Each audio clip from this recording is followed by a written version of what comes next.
vai aplicar a técnica do fator integrante para transformar uma EDO que não é exata numa EDO que é exata.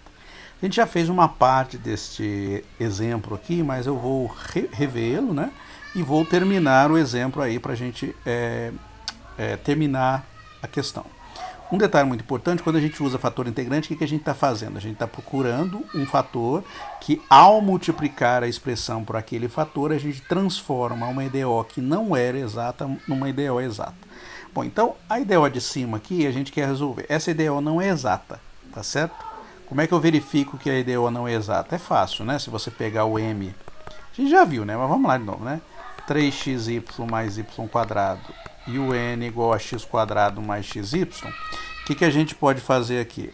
Eu posso derivar isso aqui em relação a m, né? A y, né? O m em relação a y, o n em relação a x. A gente vai descobrir que a derivada de m em relação a y vai ficar 3x mais 2y. E a derivada de n em relação a y vai dar x só. Veja, desculpe, em relação a x não. Em relação a x não vai dar x só não. Vai dar 2x mais y. Olha, verifique que é diferente, né? São distintas. Ó. O my é diferente do nx. Então, portanto, não é exato. Então, o que a gente vai tentar fazer? A gente vai tentar buscar o fator integrante.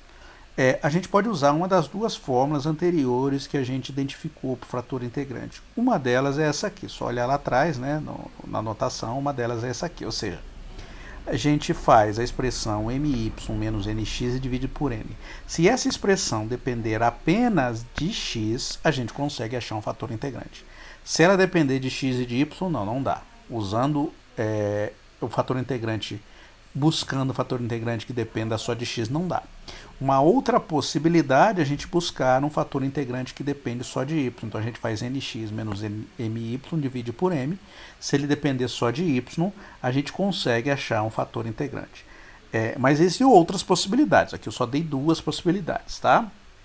Porque aquela expressão EDO que a gente resolve para achar a solução para o fator integrante, ela é muito rica.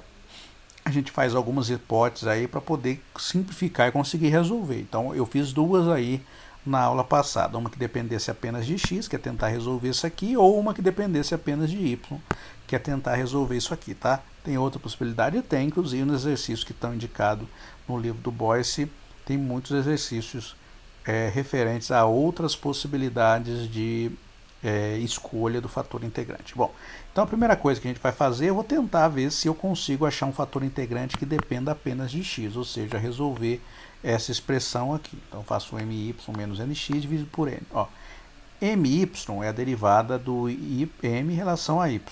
Então derivando isso aqui em relação a y, então vai ficar a derivada de y dá 1, então vai ficar 3x mais 2y. E a derivada de x quadrado mais xy em relação a x vai ficar 2x menos y. Dá para a gente cancelar, né? 3x menos 2x dá x, 2y menos y dá y, dividido por x quadrado mais xy. Eu tiro o x em evidência, consigo cancelar, olha para você ver aqui, né? Embaixo você fala, professor, depende de x e y. Às vezes dá para a gente cancelar, né? Então a gente vai ver se a gente consegue. Então embaixo depende só de x, ó, cancelo x mais y depende de 1 sobre x. Opa, a expressão my menos nx dividido por n depende só de x. Então quer dizer que o fator que está dentro do exponencial, que estou fazendo integral, depende só de x. Então a busca do nosso fator integrante dependendo apenas de x posso dizer que teve sucesso, né? Então a gente faz a integral dx sobre x. Então a integral de dx sobre x, que essa expressão deu 1 sobre x, né? Dá logaritmo, então a exponencial do logaritmo dá, uma é a inversa da outra, dá x. Então o fator integrante é x. O que a gente faz? A gente pega a EDO original, multiplica de x pelos dois lados. Então multiplicando a gente vai encontrar o quê? 3x quadrado y mais xy quadrado, tá certo? Mais x ao cubo mais x quadrado y dx igual a zero. Agora essa EDO aqui é exata. Se a gente não errou na conta, ela é exata pela ideia que a gente está utilizando para poder resolvê-la, tá? Bom, vamos verificar, né? Então m é 3x quadrado y mais xy quadrado. A derivada do m em relação a y vai ficar 3x quadrado mais 2xy. A derivada só o y em relação é só derivada em relação a y, que vai dar 2y vezes x, então 2xy. E n é x ao cubo mais x quadrado y. Derivando em relação a x vai ficar, a derivada disso em relação a x vai ficar 3x quadrado. E a derivada disso em relação a x vai dar 2xy. Então perceba que o my é igual a nx. Então a gente tem o que? A gente tem psi de x igual a m, psi de y igual a n, né? Que a gente quer encontrar o nosso psi.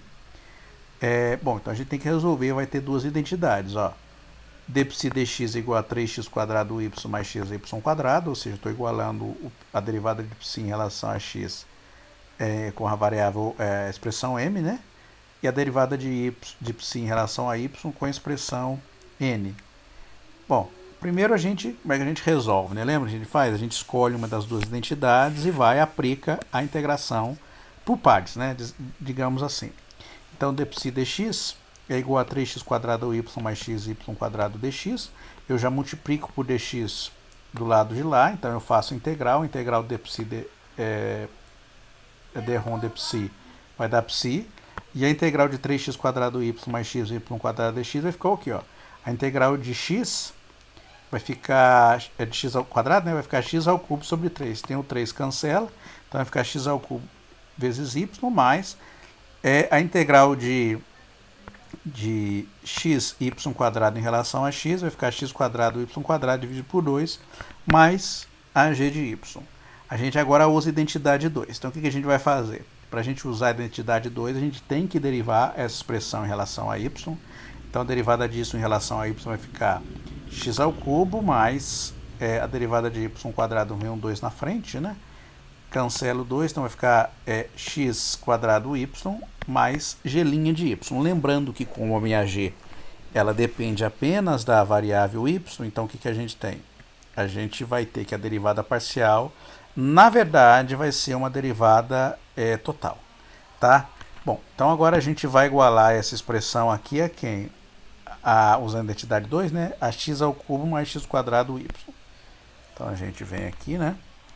Vai dar x ao cubo mais x quadrado y. Esse com esse vai embora, esse com esse vai embora. Então, o que a gente descobre? Que o g' de y é igual a quanto? A 0, tá? Porque cancelou tudo. Portanto, o g de y é quanto? A gente já fez mais de uma vez. O g de y é uma constante mesmo. Tá certo? Então, quanto que vale a nossa psi de xy? Então, nossa psi de xy que é igual a x ao cubo y mais x quadrado y quadrado sobre 2 mais g de y mais c. Tá certo? Então, a solução da IDO vai ficar o quê? Vai ficar x ao cubo y mais x quadrado y quadrado sobre 2 igual a constante. Tá? Então, essa é a solução da nossa IDO original. Você fala, professor, a gente multiplicou por x, altera a solução? Bom, como você multiplicou pelo x dos dois lados da expressão, acabam não alterando a solução, né? A solução da IDO original é isso aqui.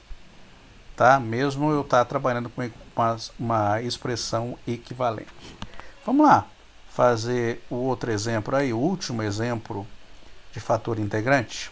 Tá? Aí a gente fecha a primeira parte da matéria, né? Com a parte teórica que a gente precisa, e daqui a pouco eu faço alguns exemplos aí, mais de aplicações da modelagem de primeira ordem, e a gente fecha a parte de modelagem de primeira ordem também com mais dois exemplozinhos, tá? Que eu quero fazer. Duas aplicações importantes de EDO de primeira ordem. Bom, então vamos lá. Ó, primeira coisa que a gente tem que identificar, né? Se a gente quer usar a técnica de EDO exata, é verificar se é ou não exata. Então, M é quem multiplica o x, então é 1. E o N é quem multiplica o y, é x, y menos seno de y. Bom, a gente pode vir aqui e derivar o M em relação a y, a derivada disso vai dar 0. E a derivar isso aqui em relação a x, a derivada disso em relação a x vai ficar 1 sobre y só.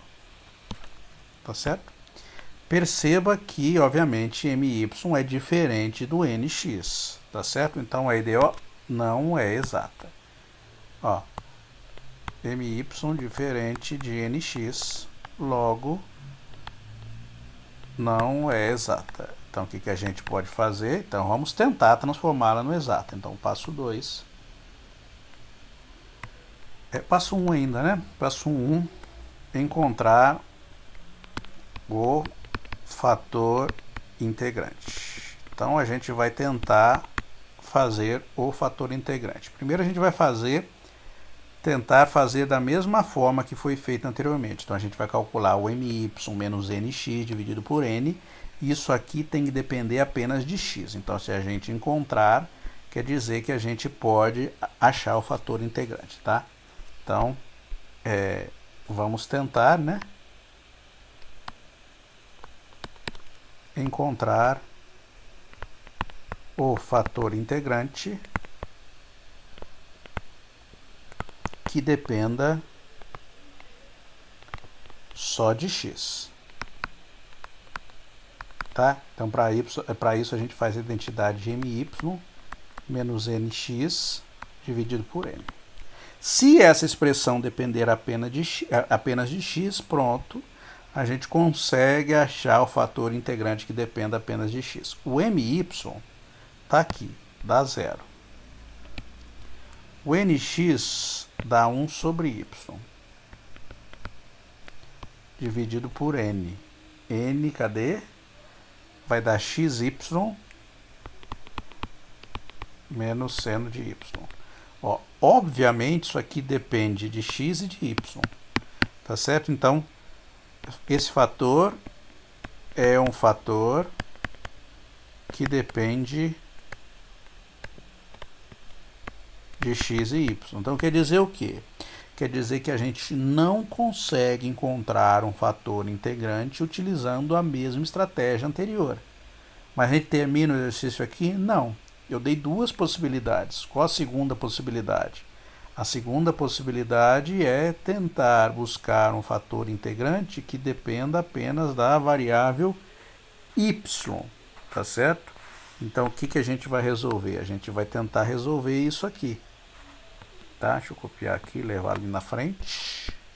Então, a gente vai tentar encontrar um fator integrante resolvendo de uma outra forma. Então, ó, não é possível encontrar fator integrante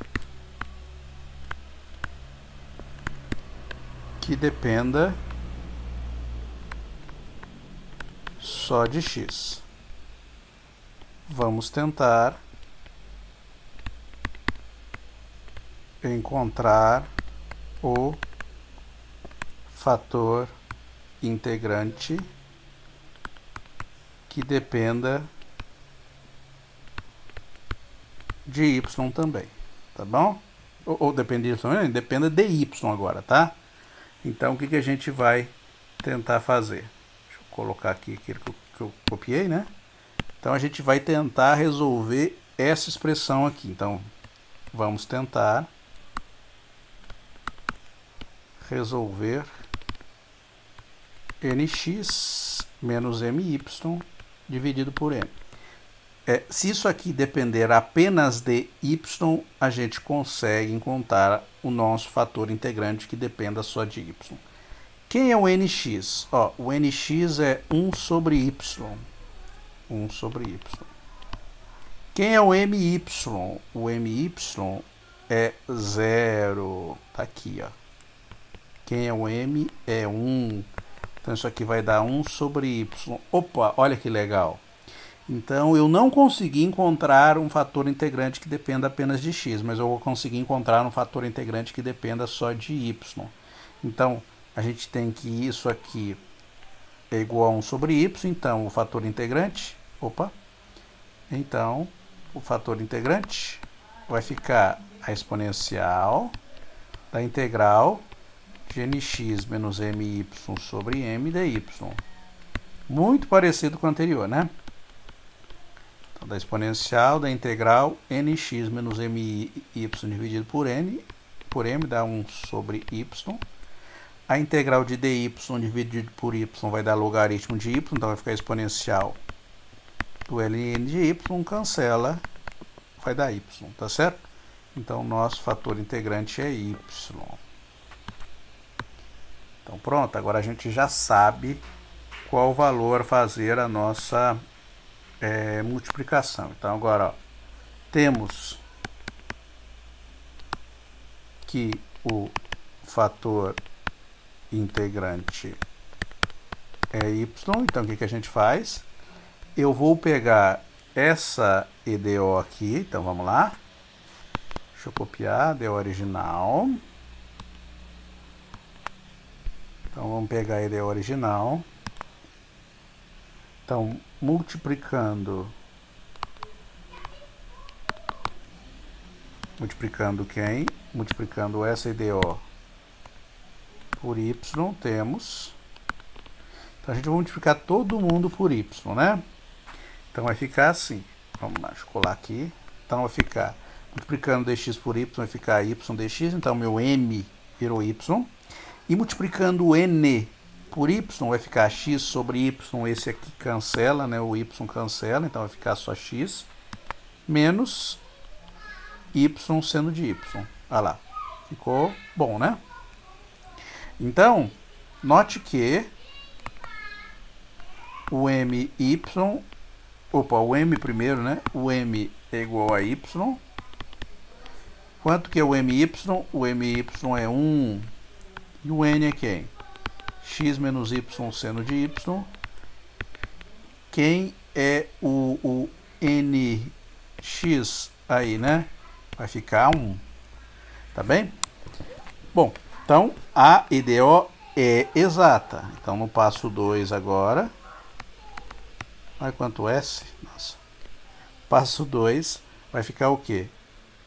Temos que encontrar quem? Encontrar psi de xy, tá o quê? Aconteça o quê? D psi dx é igual a m, d psi dy é igual a n, tá certo? É assim que a gente faz. Ou seja, o d psi dx vai dar quanto? Vai dar y, e o d psi dy vai dar quanto? X menos y seno de y, correto? É isso que a gente tem. Bom, então vamos lá. Então, vou chamar isso aqui de 1, isso aqui de 2. Então, usando 1, temos o que? D psi. Já vou fazer a multiplicação, né? Y dx, integro. Então, a integral de d psi vai dar psi, né?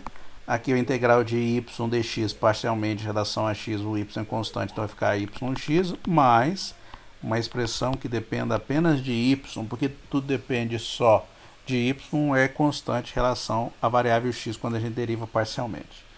Então a gente achou psi, agora a gente vai fazer o quê? Então agora, usando a identidade 2,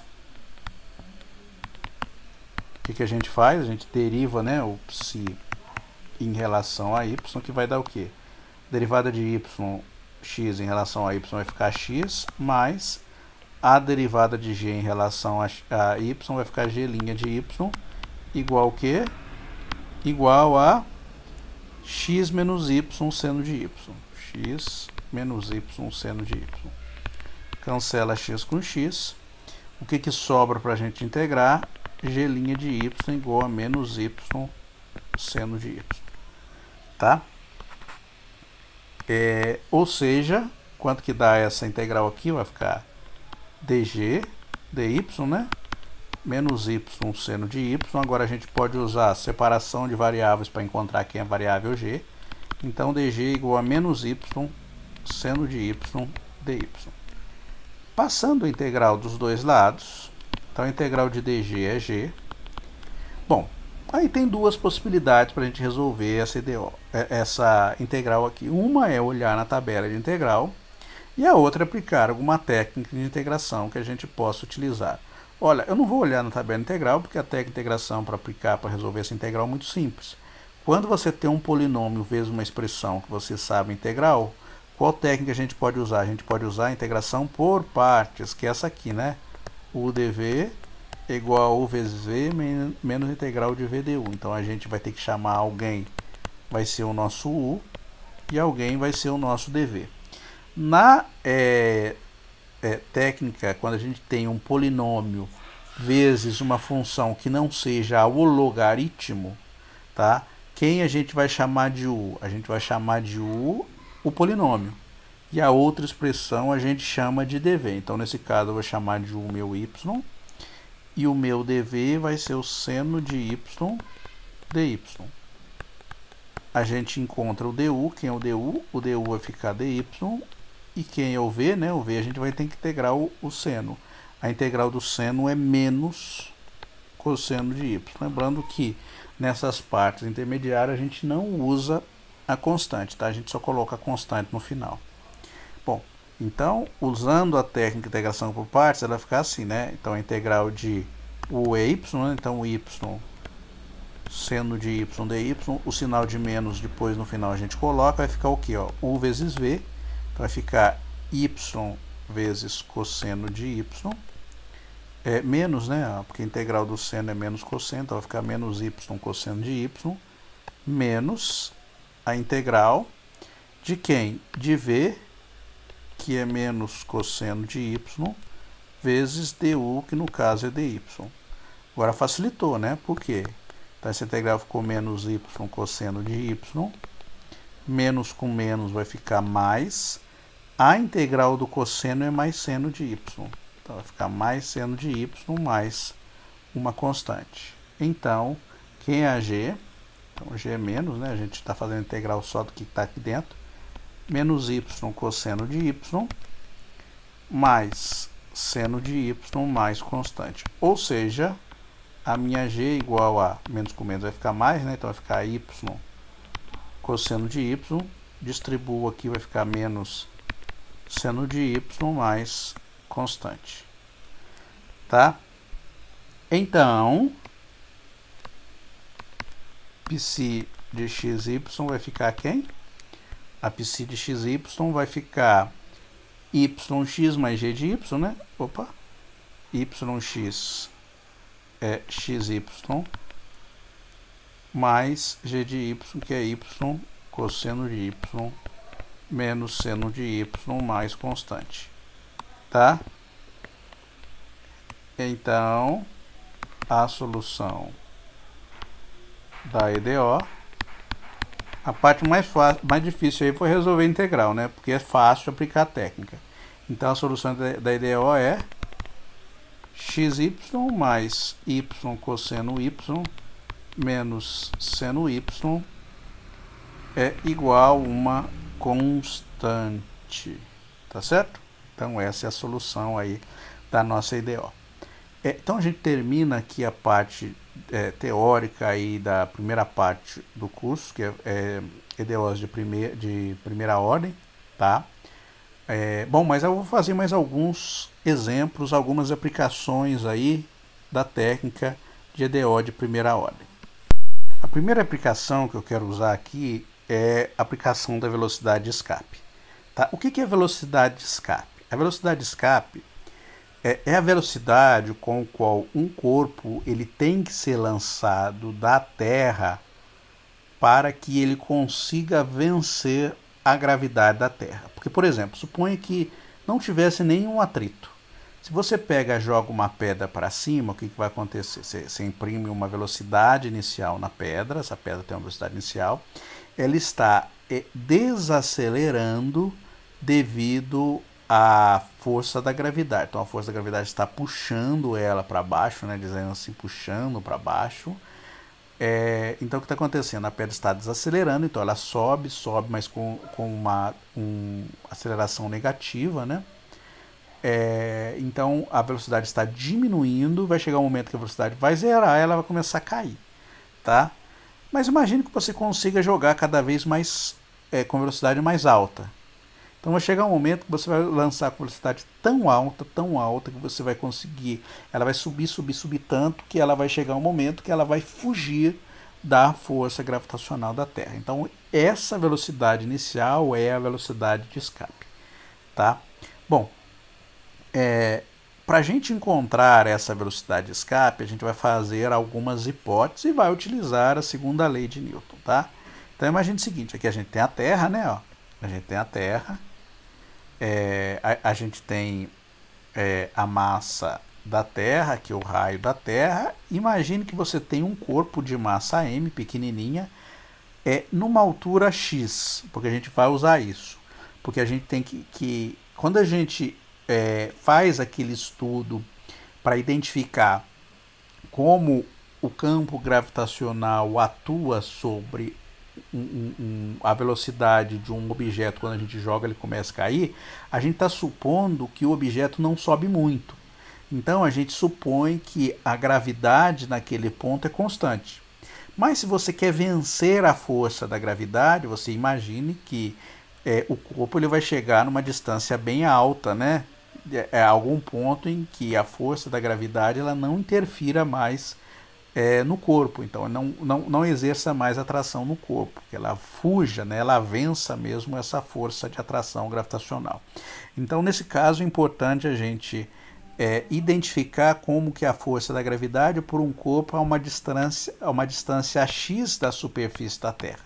Se o x for pequeno, por exemplo, bem pequeno comparado com o r, com o raio da Terra, é claro que o x vai ser desprezível.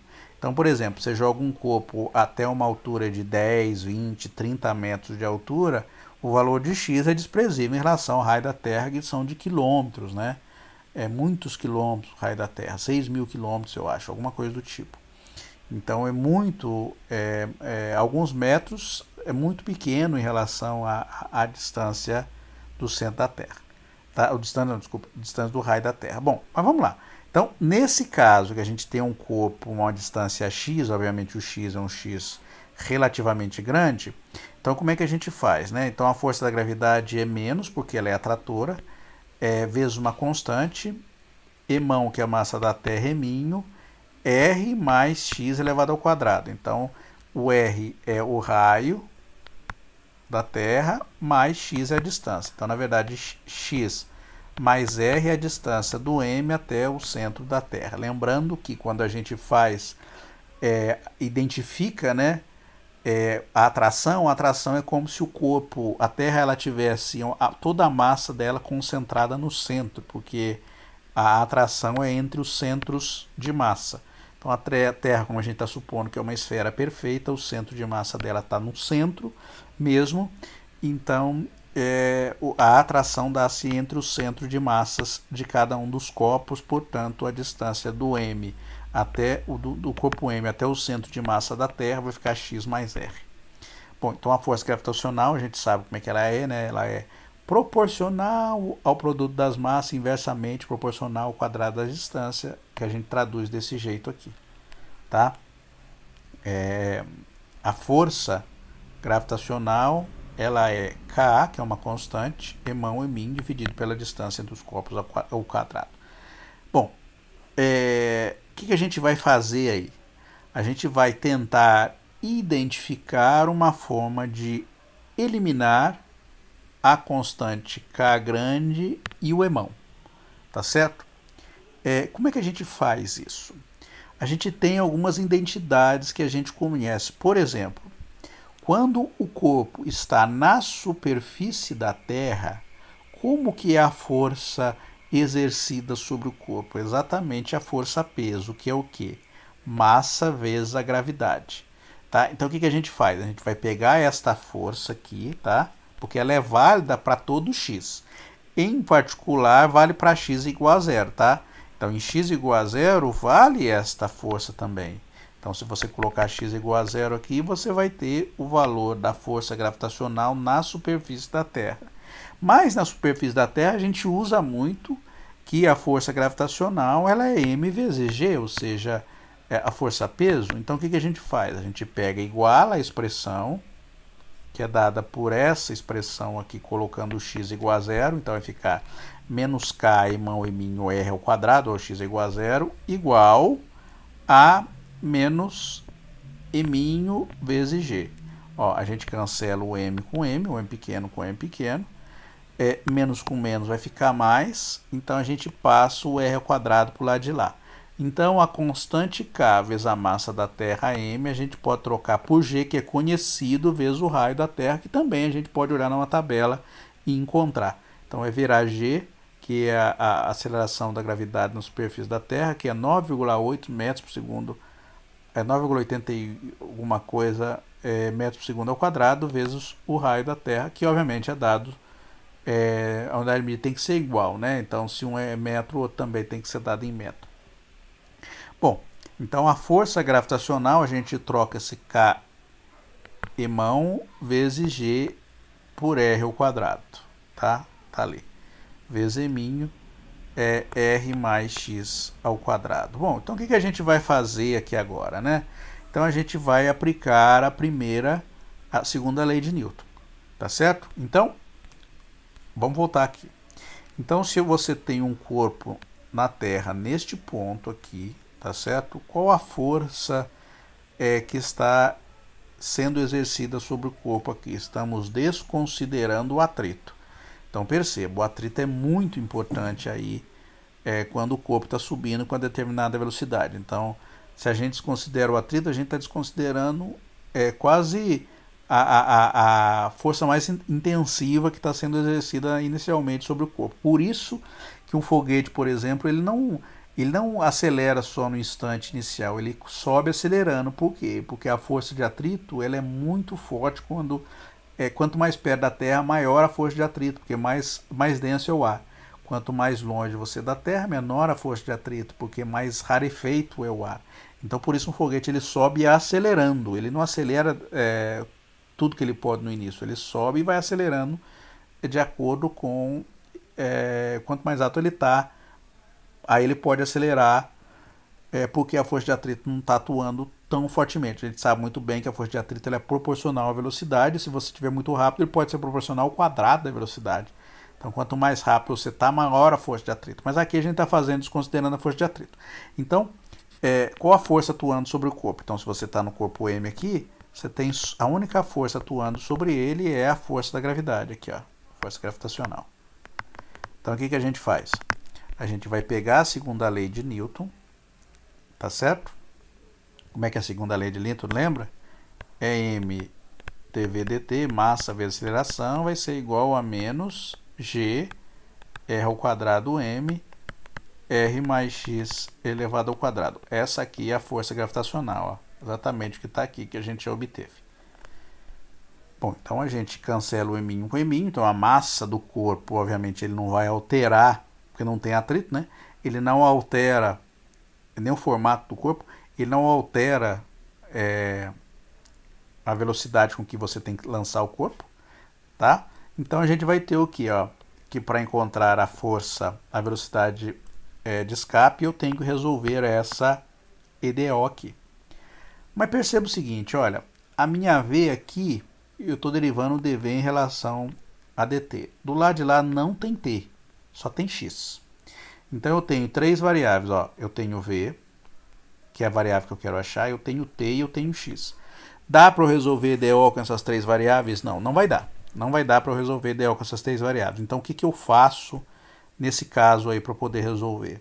Então a melhor coisa a fazer é tentar utilizar uma outra variável. Só que a gente sabe que existe uma íntima relação que gruda a variável x com a variável t. Qual é essa íntima relação? É essa aqui, ó. Quando você deriva o x em relação a t, você tem a velocidade. Velocidade é derivada de x em relação a t.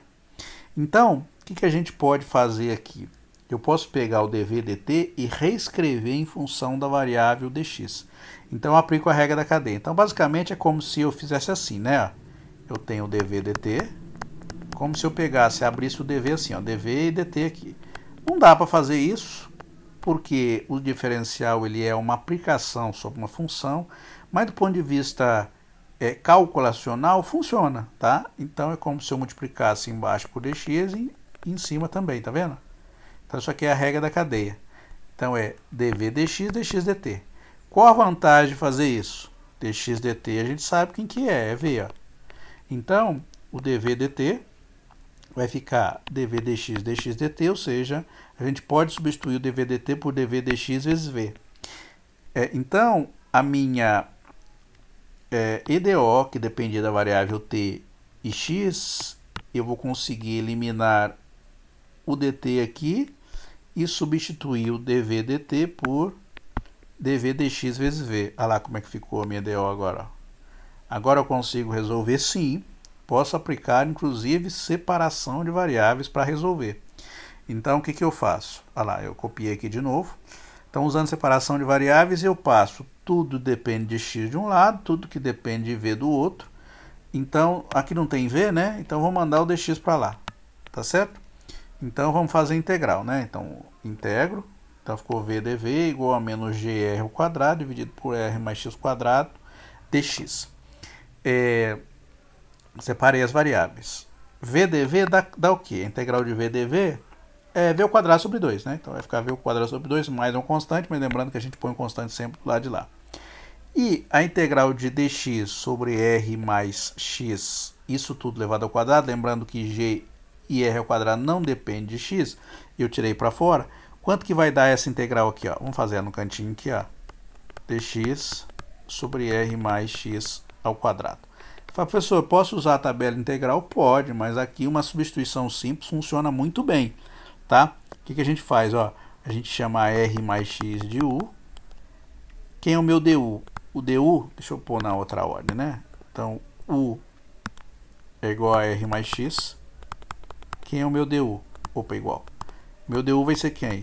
O r é constante, então meu du vai ficar igual a dx. Então, olha lá o que acontece com essa integral. No lugar de dx, a gente troca por du. R mais x a gente troca por u, então vai ficar u ao quadrado. Então, u ao quadrado a gente passa para cima, que é a potência que está embaixo, vai ficar u elevado a menos 2 du. E essa integral é molezinha de fazer, porque vai dar quanto? Vai ficar soma 1, né?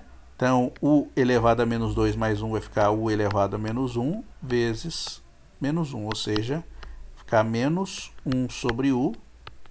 E a gente volta com a variável original, ou seja, vai ficar menos 1 sobre r mais x. Tá feio, mas tá certo.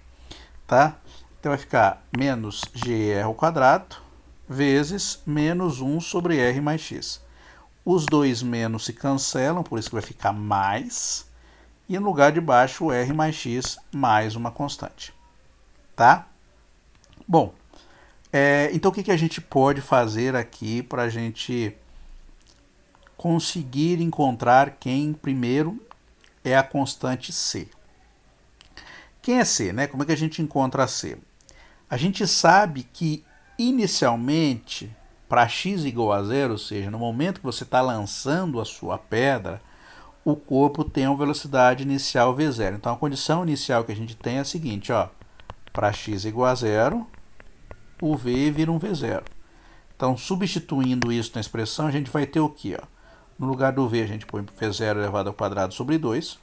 G r ao quadrado, embaixo, no lugar do x, a gente põe 0. Então, vai ficar r. Cancela r com r. Então, passo o g para lá. Então, a gente sabe que o c igual a v0 ao quadrado sobre 2 menos gr. Então, como é que vai ficar a solução da nossa EDO? Então, a solução do nosso EDO vai ficar isso, mais c, que é dado por isso. Então, substituindo nesta identidade aqui, a gente chega nesta expressão. Olha lá que bonito que é a expressão. Dá para a gente dar uma manipulada, tá? Ó, tem G aqui, por exemplo, eu posso escrever desse jeito. Mas se quiser deixar assim, também tá legal. Agora, vamos encontrar a velocidade de escape do nosso corpo. Como é que a gente pode encontrar a velocidade de escape? Ah, bom, aqui eu continuei manipulando, né? Eu achei V, ó. Encontrei V, né? Passei o 2 para lá, multiplicando, né? Passei o 2 para lá, multiplicando. Então ficou menos 2grx dividido por r mais x V0 ao quadrado, multipliquei por 2, ficou isso aqui. Por que eu escrevi desse jeito? Ó, porque todas as constantes são positivas. G é positivo, R é positivo, X é positivo, que é a distância, V0 elevado ao quadrado é positivo. Se eu estou tirando raiz quadrada, a única possibilidade de a gente conseguir resolver a raiz é se esse fator que está dentro da raiz, ou seja, o argumento que está ali dentro, ele seja completamente positivo, tá? Então, por isso eu escrevi desse jeito, para a expressão ficar melhor. Bom, como é que a gente encontra agora a velocidade de escape? Tá? Como é que a gente vai fazer esse encontro da velocidade de escape? A gente vai perceber o seguinte, ó, a velocidade de escape é a mínima velocidade para o qual o corpo consegue vencer a força gravitacional, tá? Ou o campo gravitacional da Terra. Então, o que acontece?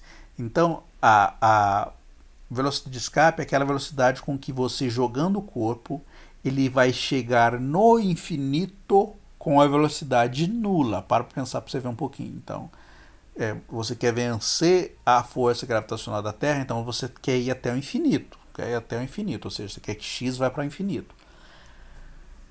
E no infinito você espera que o v seja zero. Tá certo?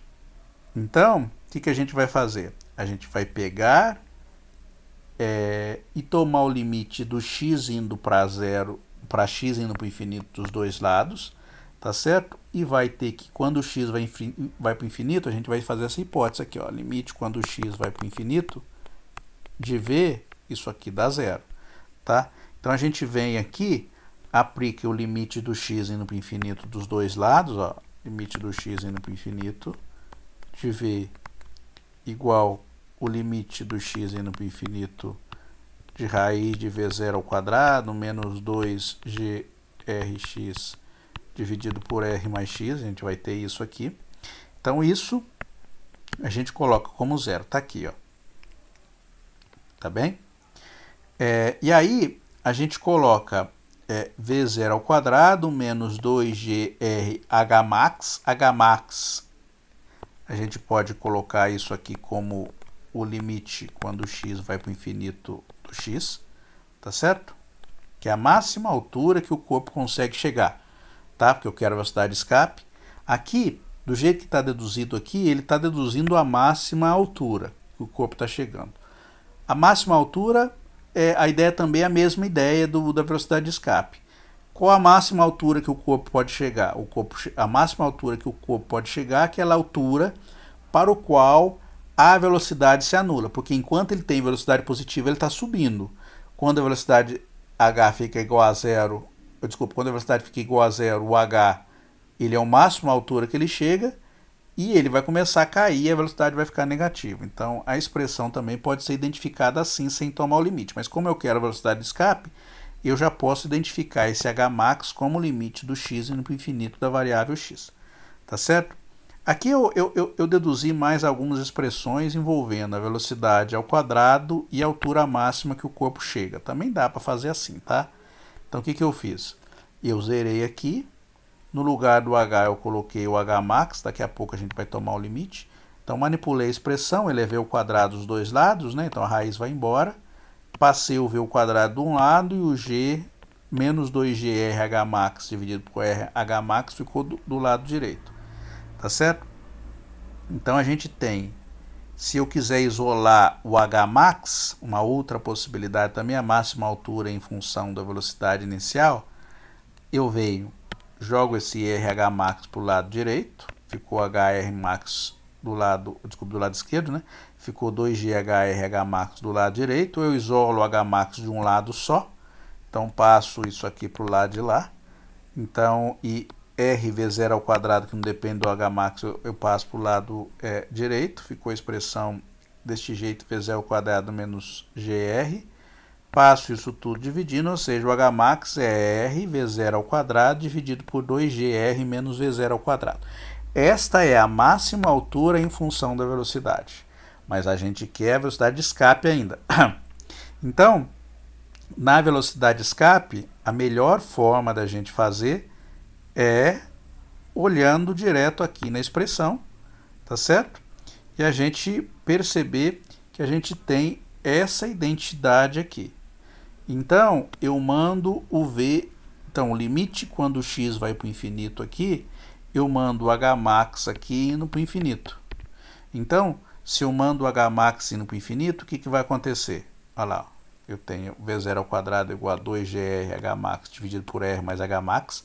Então, se eu mandar o Hmax para o infinito, aqui está o cálculo do limite, olha lá.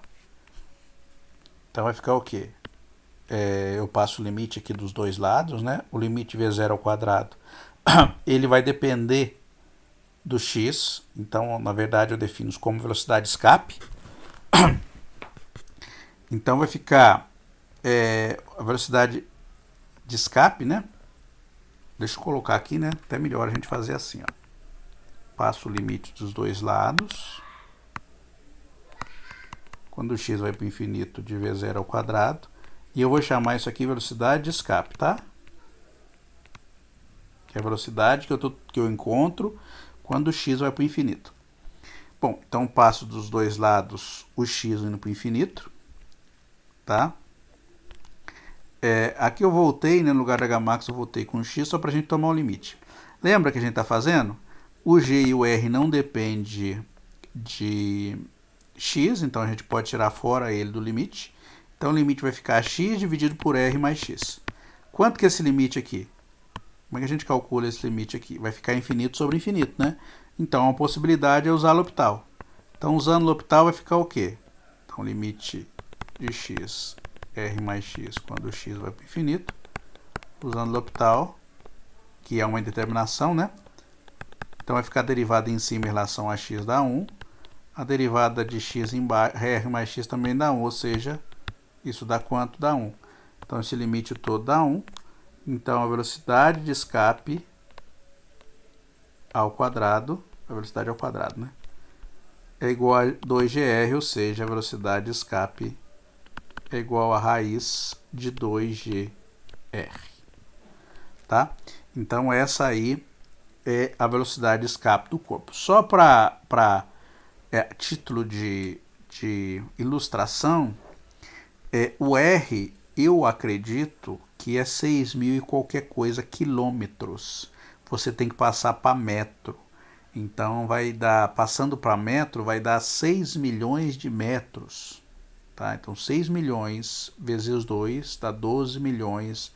G coloca vezes 10 aí.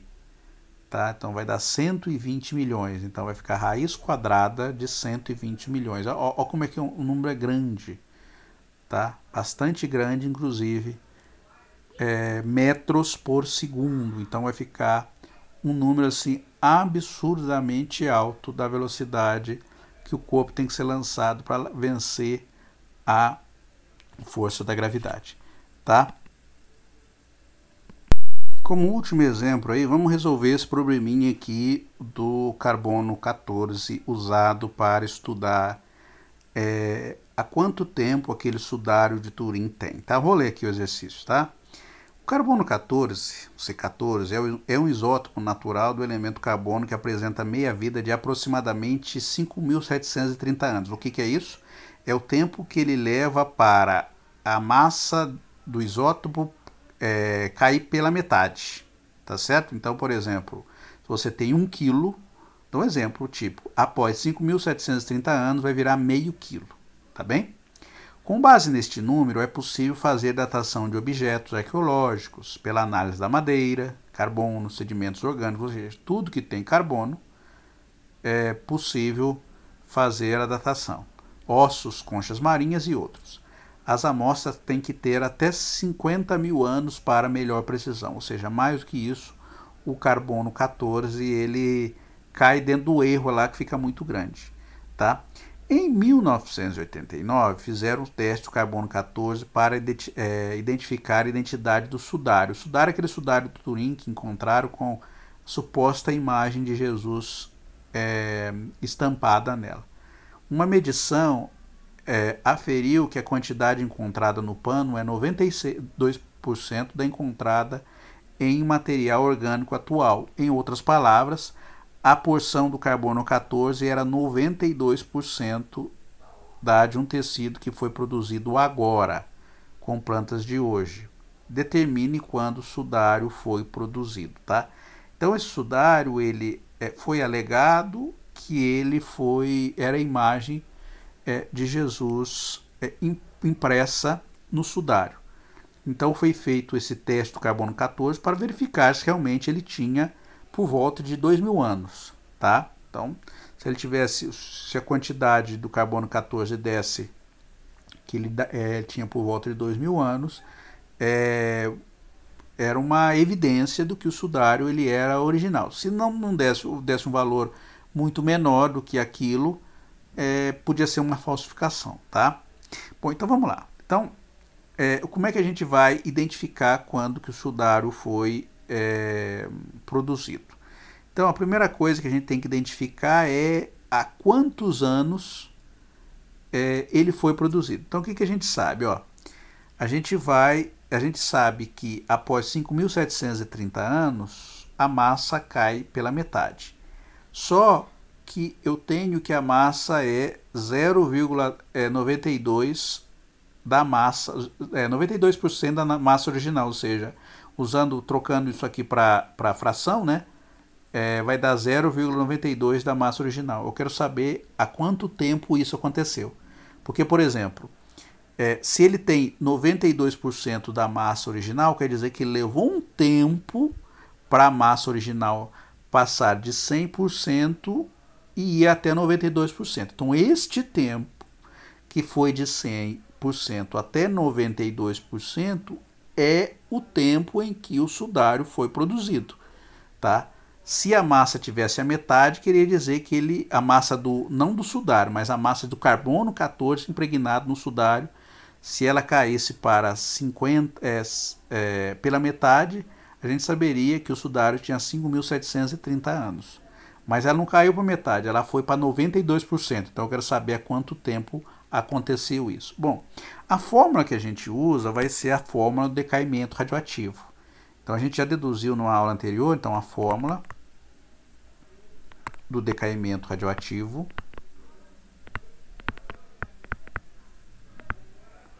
para um objeto, na verdade não é objeto, né? Isso é um elemento químico, né? Vou pôr a palavra objeto aqui, de massa m0 inicial é m igual a m0 exponencial de menos gama t. O m0 é a massa inicial que o corpo tem. O gama é a constante que depende de cada material, tá certo? Então o que a gente vai fazer aqui? A gente vai deduzir, primeiro, a meia-vida nos dá condições de identificar quem é o valor de gama, tá certo?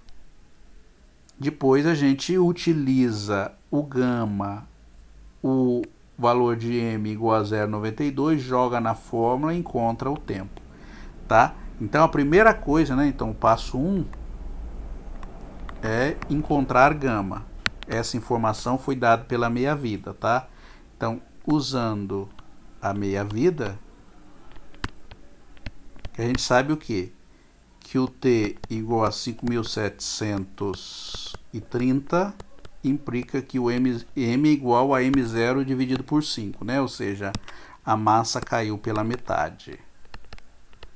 Então a gente joga nesta fórmula aqui esta informação que está aqui para encontrar quem é gama. Então, ó, o M0 é 0,5, o M igual a 0,5 M0 igual a M0 exponencial de menos gama 5.730, tá certo? Cancela o M0 com o M0, então a gente tem o quê?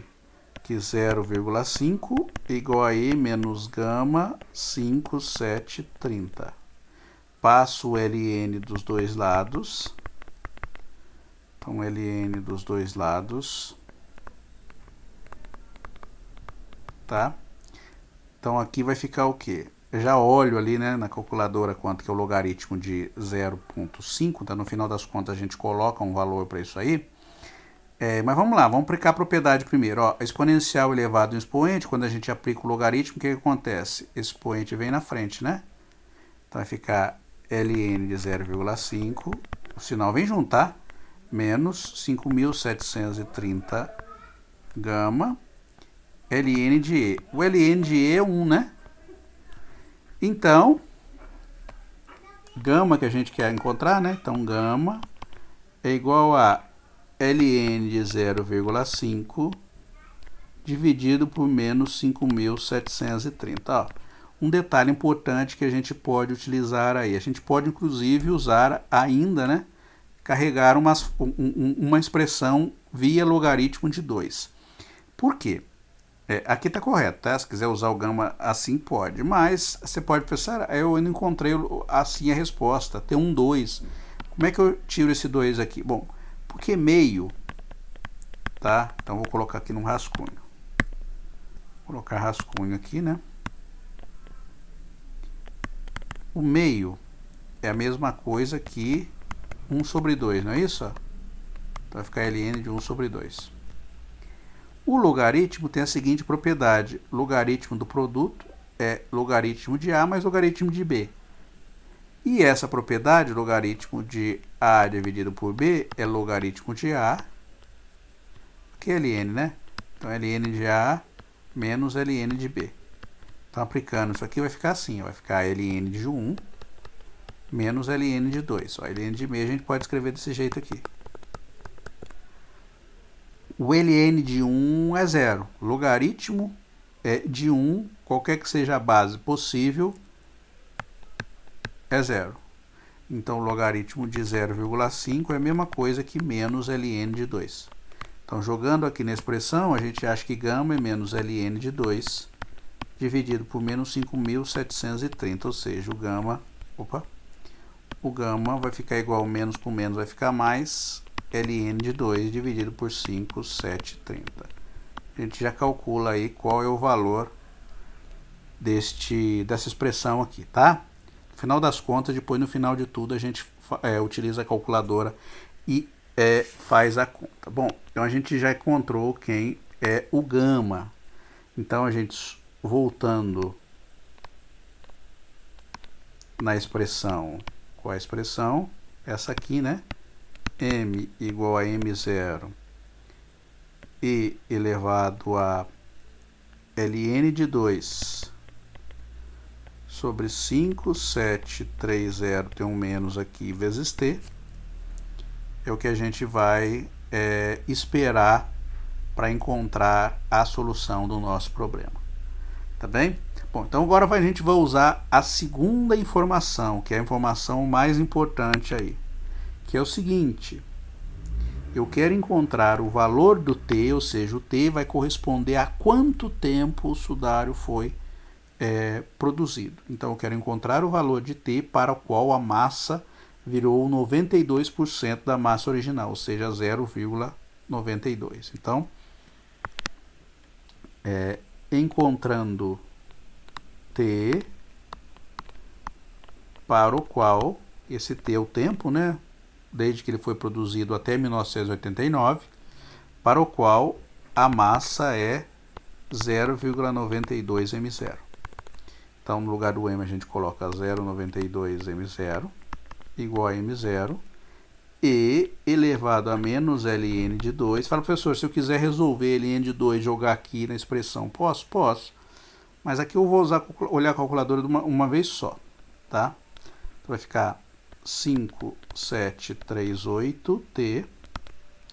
Então, aqui eu cancelo M0 com M0, tá? Então, ficou 0,92 igual a E elevado a menos ln de 2, 5.730T, tá? Agora a gente passa o quê? O ln dos dois lados, tá? Então, passo o ln dos dois lados, 5.730T. De novo, a mesma propriedade que a gente tem, o sinal de menos vem junto, exponencial todo, a expoente todo se para fora, vai ficar menos ln de 2, 5.730T, ln de 0,92. Tá certo? Vezes ln de E. fica assim, mas isso aqui dá 1, né? Porque esse expoente aqui vem na frente, né? Então isso aqui fica escrito assim, como e elevado a menos ln... Opa! O expoente vem na frente, então fica menos ln de 2, 5730 vezes t, ln de e. O ln de e é 1, que está aqui, né? Vou apagar aqui, para a gente pôr já a expressão direta. Então, finalmente, a gente tem o quê? A gente tem que... o t vai ser quem? O t vai ficar o ln de 0,92. Esse 57 aqui vem multiplicando, então vai ficar 5730 vezes ln de 0,92 dividido por ln de 2 e o sinal de menos vai para o lado de lá. Você fala, professor, a gente vai encontrar o valor do t negativo? Não, porque o 5730 é positivo, ln de 2 também é positivo, qualquer logaritmo de um número maior do que 1 é positivo. Mas um número entre 0 e 1, ele é negativo. Então, logaritmo de 0,92 vai ficar negativo, tá? Então, essa expressão aqui toda vai dar positivo. O que a gente vai ter que encontrar? Vou fazer a conta, tá? Pegando os valores aí na calculadora dos logaritmos, a gente pode encontrar que o logaritmo de 0,92 é aproximadamente menos 0,0833, tá? E o logaritmo de 2 vai dar aproximadamente 0,6931, tá? Eu coloquei com 4 casas decimais depois da vírgula, podia usar com 2, não ia alterar muito, tá? Bom, então jogando aqui, né, 5.730 menos vezes o logaritmo de 0,92 dividido por logaritmo de 2, fazendo a conta, isso aí vai dar aproximadamente 689 anos, tá? Então, quer dizer o quê? Que em 1989 faziam 689 anos que o sudário havia sido produzido, tá certo? Então, o sudário foi produzido em que ano, hein? Produzido em 1989 menos 689. Isso aqui é a data em que o sudário foi produzido. Que dá quanto essa conta aí? Vai dar aproximadamente 1.300 anos depois de Cristo. Tá? Então, isto é uma das evidências, ou uma das afirmações que dizem que o sudário ele é falso, porque ele não tem perto de não tinha em 1989 perto de 2.000 anos, ele tinha em 1989 perto de 700 anos, 689 anos, ou seja, ele foi produzido por volta de 1.300 depois de Cristo, tá? Bom, então eu finalizo aqui as aplicações das funções das EDOs de primeira ordem, e a próxima aula que eu vou dar, né, no próximo semestre, passando o período aí de recesso, a gente vai começar com EDO de segunda ordem, tá?